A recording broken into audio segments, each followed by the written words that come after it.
Ang trail na to, hindi lang basta daan sa bundok. Dito ako natutong humawak. Kahit nanginginig na ang kamay, dito ko natutunang magtiwala. Sa preno, sa gulong, at higit sa lahat sa sarili. Dito ako nadapa. Dito rin ako nasaktan. Hindi lang katawan kundi tiwala sa sarili. Pero sa parehong lupa kung saan ako bumagsak, dito rin ako tumayo. Dito ko pinulot ang tapang ko piraso-piraso. Sa bawat liko may tanong, kaya ko pa ba? Sa bawat ahon may sagot.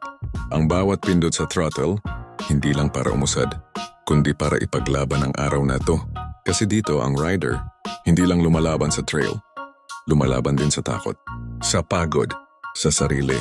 Hindi ito para sa mahina ang loob, hindi ito para sa gusto lang ng likes. Pero kung ikaw yung tipong kahit duguan, ngumiti pa rin. Yung kahit basag ang lever, tuloy ang laban, malamang, rider ka nga.